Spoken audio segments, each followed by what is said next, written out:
In 2009, a man who simply goes by the name One uploaded a self-made manga on a Japanese website known as Nitosha. By the 5th chapter, the manga had exploded in popularity, garnering thousands of comments on a website where popular comics usually had 30. This manga was One Punch Man. Needless to say, over the past decade, One Punch Man became one of the most popular anime, manga, and, well, memes of all time. Its protagonist Saitama is arguably responsible for the explosion and outpouring of love for this series. When something is so widely loved, my first question is always why? What is it about this piece of media that speaks so deeply to our humanity that it can be enjoyed on such a massive scale? It's important to remember that not everything is for everyone. I'm sure you've tried at some point to get a friend to like a TV show or band or book and you just couldn't. You know, either because they were one of those shit friends that won't do it simply because you asked, or just it didn't speak to them the way it spoke to you. My name's Mike, and take it from me, I'm someone who's been creating content in one form or another his entire life. Not everything is for everyone, so when something is able to become as massively appealing as, say, One Punch Man, it's important to take a look into it and see why. If you can find out how something speaks to the majority, you can also learn something about yourself and about humanity as a whole. So let's do that.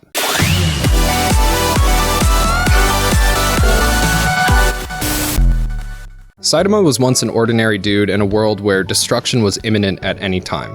Kinda like ours. Thanks Russia, or North Korea, and also us. The One Punch Man doesn't take place in Japan. Saitama is arguably a Japanese salaryman down on his luck. So dead inside that even villains don't deem it worthy to kill him. That is, until his natural sense of justice sparked over a kid with nuts for a chin and a lobster guy with a bad attitude. Saitama realized his dream all along was to be a hero. His eyes lit up with fire as his passion ignited, and he found his reasons for existence. When I was 11, I went to see the Misfits at Toad's Place in Connecticut with my uncle. It was my first show. When the band came on and the club exploded, I knew that that's what I wanted to do with my life. To entertain, to be on stage. That's my reason for existing. However, reaching the most people possible is a constant work in progress. I will never have the eyes and ears of the entire world, just a chunk, and the larger that chunk grows, the more accomplished I can feel. It's a goal that can last a lifetime. But Saitama, he accidentally went a bit too fast. He trained so hard his hair fell out and became so powerful he could never lose a fight or even enjoy one. With one punch, he could black out a solar system if he really tried, and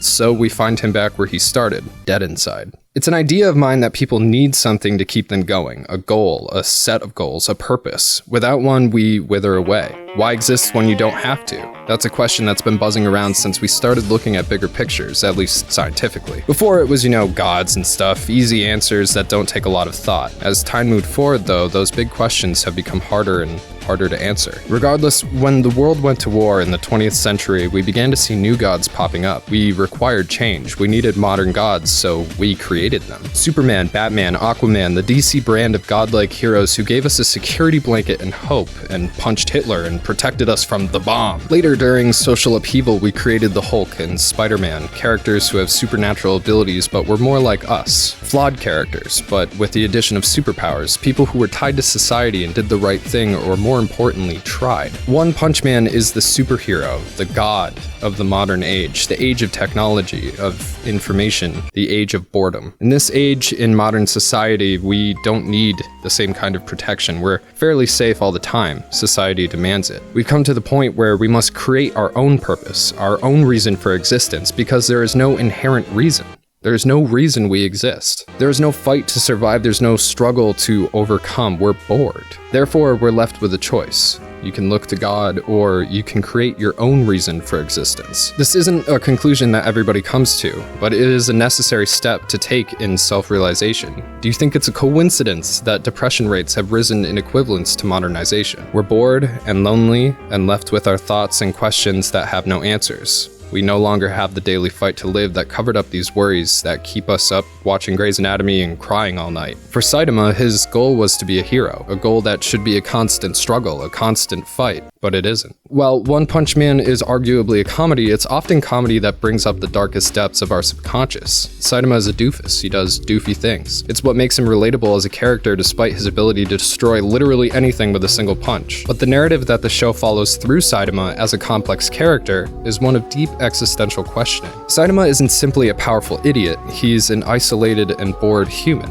one who is lacking purpose and is lost in monotony. He's unfocused and dull, he has issues communicating with other people simply because he is lost in his lack of life purpose. Over and over again, we see Saitama's fire within build as he hopes for a challenge, for something to give him the same feeling he had while fighting the Lobster Man. And over again, we see that fire burn away as each fight takes nothing more than a single punch. He even gives his opponents ample opportunity to get their attacks in, waiting or just simply dodging to let the fight last a bit longer before ending it all. This concept might seem foreign. How can we relate to an overpowered being? But honestly, it's something we can all understand. We survive on struggle, on obstacles, on things to make life difficult. We do things that challenge us. That's how humans are, and what makes us different from cats or dogs or any other animal. We find purpose in struggle, and so we seek out struggle to define our life because we need purpose to live. We climb mountains, create new technology, play sports, educate ourselves, travel, play video games, all for the purpose of having a struggle to overcome. It's this idea that makes Moomin Rider such an important character. In a very distinct way, he's the opposite of Saitama. He has no powers, no special abilities, nothing, yet he rides head-on into danger with nothing but a bike and a helmet. He wants to be a hero and needs to work constantly to prove that he is, but every step of his life is immersed in difficulty and pain and a struggle to survive. It's obviously rough on him, but he keeps at it week after week.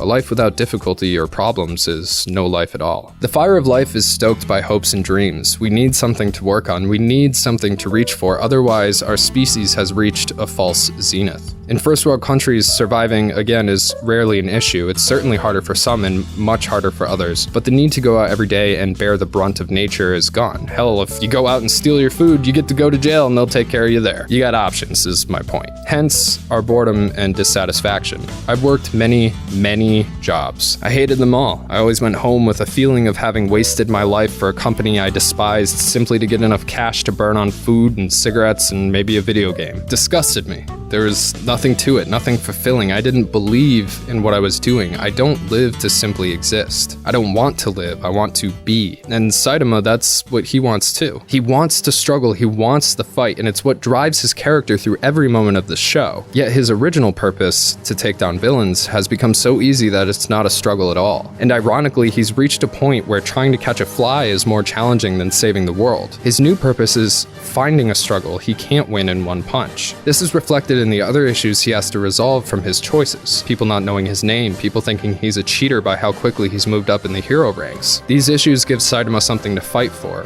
a purpose, a spark. It means Saitama hasn't reached the pinnacle of herodom yet. There's still more to climb, there's still something to work on. It proves that he's still human despite his godlike power. At some point you have to ask yourself, where is the line between human and other? When does someone become so powerful they can't relate to the soul of humanity anymore? It's not like it hasn't happened before. Hitler, Stalin, Mao, Caesar, people who kill in cold blood, mass genocides, and the secret silent killers who lurk in the backgrounds collecting paychecks that would knock you to your knees while others work themselves to death in their name. It's the great dichotomy of One Punch Man. It's a comedy of a person who could have anything he wanted. Someone who is arguably invincible and all-powerful, simply wanting to have fun and be happy again. Saitama is incredibly human, so naturally comes the need for others. Humans are social creatures. People who isolate themselves entirely can die from it. Socializing is a need that we have biologically to keep us functioning at our peak. One Punch Man delves into this with the relationship between Saitama and Genos. Saitama at this point has burned out his personality. He's bald, which anyone can tell you how difficult that is to deal with. His social skills are crushed from being alone and depressed, but Genos sees through that to the core of an incredibly talented individual. Because of Genos, Saitama is able to feel again, even if it's just annoyance or exasperation.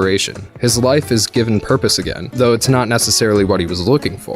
Which brings me to another point. Purpose, passion, and dedication come in many forms. You should never live for another, but instead live with another, alongside another. There are people in this world born to enrich your life, and you never know when you'll meet them, but you will. It's a good reason to keep going. Also, your passion may not find fruition. I certainly didn't start as a YouTuber. I was a struggling musician for over a decade before I made the switch. But if you have the will, you can find a way.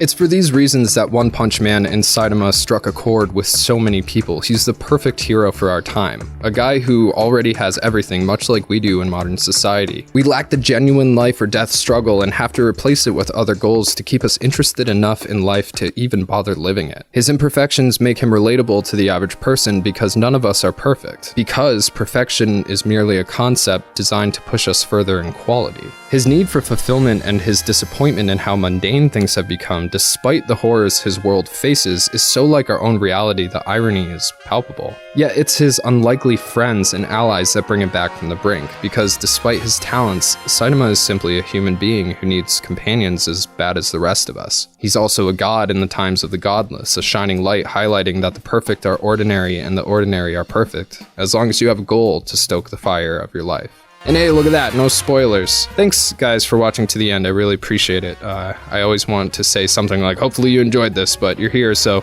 either you're a masochist or you enjoyed what you saw, and in that case, why don't you subscribe and hit that bell so you get notified next time we release. And if you really liked what you saw, go throw a buck at our Patreon, really. Only $1 makes a huge difference, and you get an extra show, entrance into our private Discord, and a chance to be shouted out like Cole the Coward here, our ultimate lucky patron of the week. Thank you, Cole, so much. And finally, tell me what your purpose in life is. What is it that drives you forward? I think it's a pretty good question, and if you have an answer, well, you're a step ahead of the pack, aren't you? Go get him, Tiger. Anyway, if you liked One Punch Man, go check out Mob Psycho 100. We did a video on it here, and they're made by the same creator. Or if you want to find out how I got into anime, check out our video on how Sailor Moon changed the world. My name is Mike. Thank you so much for watching, and I will catch you next time. Bye.